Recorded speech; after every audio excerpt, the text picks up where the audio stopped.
Despite his failure to achieve his mission of becoming a real boy and making Monica love him, David does manage to take on some of humanity's most negative traits. His competitive pursuit to be loved by Monica as if he's the centre of the universe is an entirely selfish one, unless we attribute all of his actions as just being the result of programming over which he has no choice or control. Because I'm special and unique.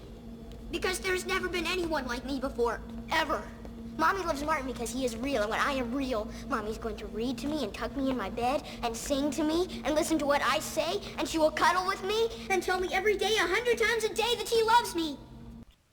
By the time he meets Professor Hobby, he has become a murderer, purely on the basis of jealousy. His destruction of another David replica is as evil as the sadistic horrors on display at the Flesh Fair. Aided by the Super Mecha, he then creates a new Monica, cloned and programmed for his own convenience as if he were Professor Hobby himself with a team of scientists at his disposal. He even attempts suicide, a very human thing to do, and retreats into a psychological submerged fantasy world of delusion and denial. As he hands a lock of Monica's hair to the Blue Fairy hologram, his manner of whispered demand has an element of Martin's mischief and self-interest. You promised. You said, tell me, and then I'll promise.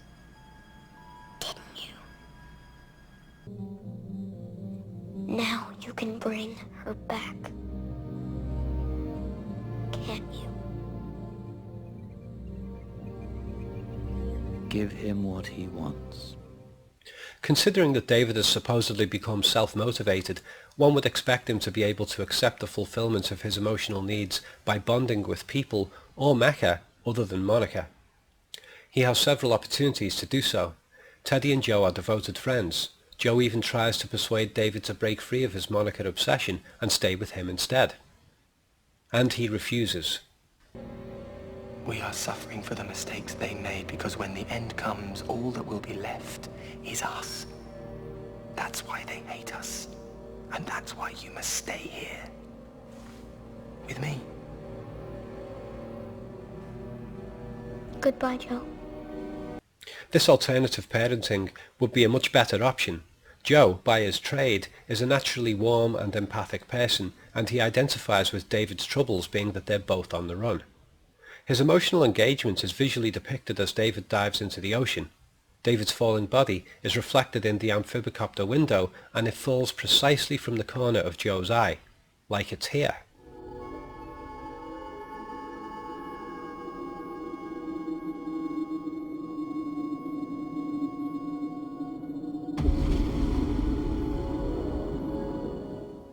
Then there's the nanny robot who offers to look after David. She is programmed to give the very love that he wants from Monica. She's more perfect for him than Monica could ever be. So if David had managed to team up with the nanny and Joe, then they would have been a complete mecha family. And the big bonus is that these two substitute parents would not be limited to the lifespan that Monica has. Sure, the nanny is killed at the Flesh Fair, but David could have gone looking for another nanny robot instead, which would be more realistically achievable than becoming human himself. Professor Hobby, despite his own flaws, tells David that he has something in store for him, but that he first needs to meet the Cybertronics team that created him. At the very least, David should have hung around to find out what they were going to offer. Perhaps they would have been able to reverse the imprinting program that had brought David so much grief. Even better, perhaps they could have created an artificial Monica who would be as devoted to him as he to her. But no, David plunges into the ocean and ends up permanently trapped as he prays to an unresponsive statue in a children's playground. David's inability to recognise or accept alternatives in the absence of Monica's love isn't an example of a robot becoming more human. It's a demonstration that he's strictly programmed like any other machine and is unable to exercise choice or creativity. This is a particularly unhappy ending because there were missed opportunities for alternative forms of happiness that would have lasted more than a single day. But there's another unhappy ending facet to the tale: David's treatment of his most devoted friend, Teddy. At many points Teddy helps, or at least tries to help David, or is just there to watch over him in a time of need. I don't know. There's something about inner beauty that... You will break. Oh, that is ridiculous. Exactly. So... What do we do? We run now. Be careful, David. This is not a toy.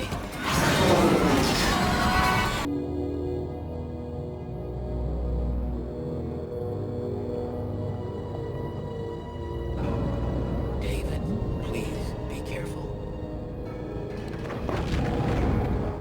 As David's insides are being cleaned of spinach, Teddy is stood right next to him. As David is instructed by Martin to cut Monica's hair, Teddy is listening and responds with a look of concern. Sneak into Mommy's bedroom in the middle of the night and chop it off. He realizes the danger for David. He sneaks along on David's little mission and keeps the lock of hair, and later he steps forward at the very moment Blue Fairy tells David his wish cannot be granted. Without Teddy, David would never have been able to have Monica cloned. As David sits alone and rejected at the bottom of the swimming pool, Teddy approaches its edge. Did he remind the adults to retrieve David from the water? He helps David write love letters to Monica. As she reads them, Teddy is sat on the desk, closely observing her response to the letters. Did Teddy really help David write these? Even the ones in which David says Teddy is not real? As David is carried away by the moon balloon, Teddy clings onto David from outside the net, risking his life. I'll break, David. And he then risks his life again by entering the flash fair to find and rescue David. Can you help me find David? I have to find David. Are you taking me to David? And then he shows intelligent initiative by telling a young girl that David is a real boy, thus persuading the Flash Fair staff to look at David closely.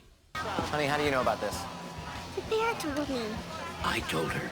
They don't fall for the bluff, but it still results in David being saved. And he keeps David company for 2,000 years while he is submerged and frozen. Teddy is selflessly devoted to David's safety and well-being, yet he was never imprinted to do so, and this effectively makes him more positively human than David. He also shares David's rejection of robot identity. David, Teddy is a super toy, and I know you'll take good care of each other. I am not a toy. He used to be a super toy, but now he's old and stupid. Old and wise, more like it. Teddy has rejected his programming by refusing to engage with Martin due to his abusive nature. Martin pulls him about by the ear, and Teddy is seen sewing himself up, which is confirmed in the AI concept art book as being evidence of physical abuse. By deliberately disappointing Martin, Teddy manages to get himself disowned and given to David to keep. And Teddy also shows cunning when faced with an awkward choice of both Martin and David calling to him to come to them. He doesn't want to go to Martin, but knows that if he goes to David, then Martin will get angry and damage him. His compromise is to run to a higher authority figure, Monica. He's a smart little fella. Regardless of all the assistance Teddy provides, David shows little appreciation and never a thank you, not even when Teddy reveals that he has kept the lock of Monica's hair. And as David and Joe happily escape the Flash Fair, Teddy is seen hobbling behind them, but David is oblivious. Teddy's loyalty is also demonstrated in that the young girl who picked him up clearly took a liking to him and would likely have treated him well, yet he managed to escape her and still pursue David. And in spite of all this, the only moment when David expresses concern for his truest friend is when Teddy falls from his grip while they are being carried to the Flash Fair.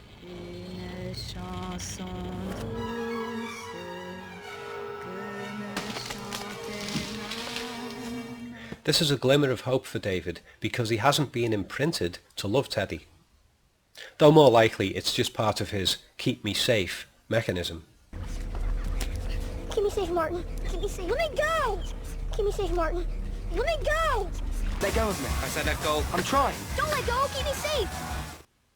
Essentially, Teddy is to David what David himself is to the Swintons, an object, a toy to be alternately used and ignored as he pleases. By the end of the film, he takes to mistreating Teddy as Martin did.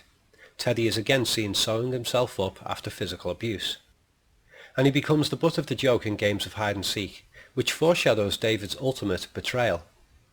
As David drifts into his fantasy sleep next to Monica, Teddy crawls up and sits on the bed, watching dead Monica and inactive David as the lights go out.